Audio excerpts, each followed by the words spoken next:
দেশের দক্ষিণে শেষ সীমান্তে টেকনাফের ব্রাজিল সমর্থকরা বিশ্বকাপ ফুটবলের আনন্দ ছড়িয়েছে মেরিন ড্রাইভে। শুক্রবার হলুদ সবুজ পতাকা নিয়ে বের করে দীর্ঘ শোভাযাত্রা। তাদের প্রস্তুতি বলে দিচ্ছে আসছে বিশ্বকাপ ফুটবলের মহারণ। কামরুল ইসলাম মিন্টুর প্রতিবেদনে বিস্তারিত।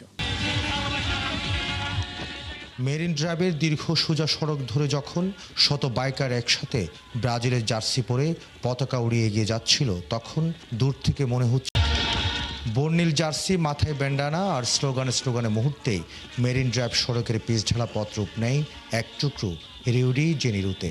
বিভিন্ন শ্রেণী পেশার মানুষ সামিল হন এই বাঁধ ভাঙা উল্লাসে।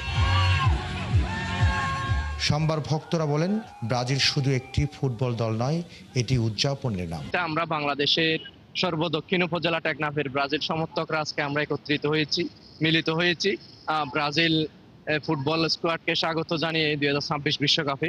নেইমারকে যখন ব্রাজিল মূল দলে অন্তর্ভুক্ত করা হয়েছে, তখন বিশ্বকাপের যে আমেজ সেটা কিন্তু আরো দ্বিগুণ বেড়ে গেছে।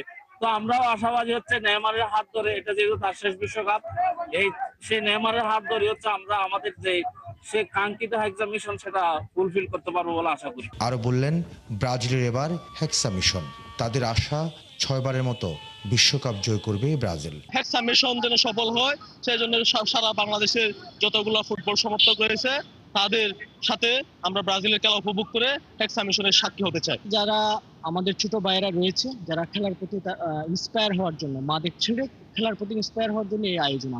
আমরা চেষ্টা করছি আমাদের ইউনিটিটা বজায় রাখার জন্য। নেইমার না থাকলে যে একটা চাপ থাকতো, এই চাপটা আমাদের এখানে উঠে গেছে। কারণ নেইমার যাই বলেন না কেন, একজন এক্সপেরিয়েন্সফুল প্লেয়ার।